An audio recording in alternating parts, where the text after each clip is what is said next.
There's a habit buried inside almost every struggling trader, one so quiet, so subtle, that most people don't even notice they're doing it until their entire account is gone. It's not impatience, or overtrading, or revenge trading, or fear of missing out, though all of those things play a part. No, the habit I'm talking about is much deeper. Much more dangerous. And it's responsible for more blown accounts, more emotional breakdowns, and more quitting than any other habit in this business. It's the habit of trading from your imagination instead of the truth. Most traders don't trade what's on the chart. They trade what they want to see, what they hope to see, what they're afraid of seeing. They trade the version of the market they've built in their mind. They don't react to reality, they react to the story they've created. And stories are dangerous. Stories are emotional. Stories are seductive.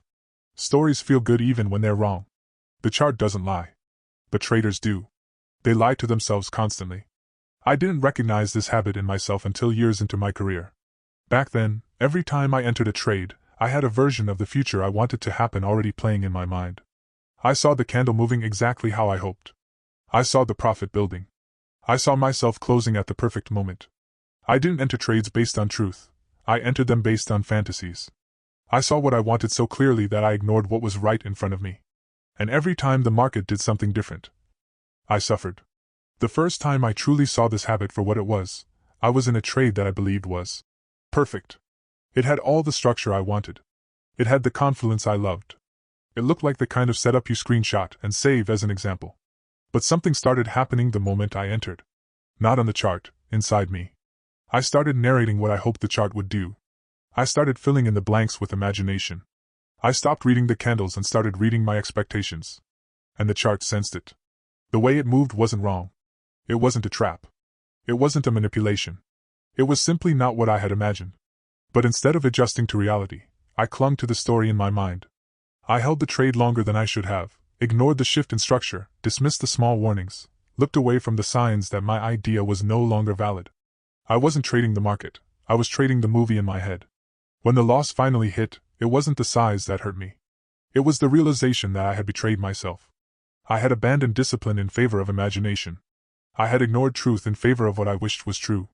That was the day I realized the most dangerous place for a trader isn't the chart, it's their own mind. Every blown account can be traced back to that moment where a trader chooses fantasy over reality. A trader imagines a breakout and ignores the weakness. A trader imagines a reversal and ignores the trend. A trader imagines a continuation and ignores the exhaustion. A trader imagines a clean entry and ignores the volatility. A trader imagines being right and ignores that they're wrong. The habit isn't obvious. It doesn't scream. It whispers. It tells you, hold a little longer.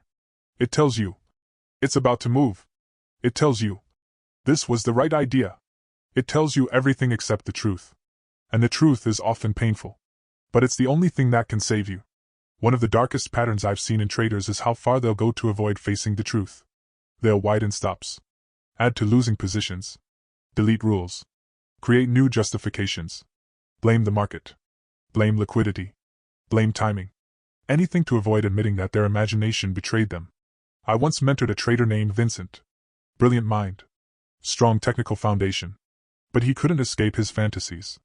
Every trade he took was based on what he wanted the chart to become, not what the chart was. He saw potential everywhere. He saw opportunity in noise. He saw reversals in random movement. He saw confirmations in candles that meant nothing. His downfall wasn't that he lost trades. His downfall was that he refused to see the truth. And the market punished him every time he tried to reshape reality into his own vision. That's when I realized something horrifying. Most traders are not losing to the market. They're losing to their own imagination. The traders who survive, the ones who last long enough to make money, are the ones who learn to strip away fantasy. They silence the voice that whispers what they hope will happen. They kill the expectations that distort their perception. They learn to see the chart clearly, without stories, without emotion, without desire. The moment you stop imagining the future and start accepting the present is the moment trading becomes real. Honest. Clean. Precise. And for the first time, you begin to trade like a professional. Now here's what I want you to think about, and I want you to answer it honestly, because this is how you break the habit for good. I want you to comment, I've traded my imagination before. If you have the courage to admit that, you're already ahead of most traders. Acknowledging the habit is the first step to killing it. If this helped you, like the video and subscribe for more old trading secrets.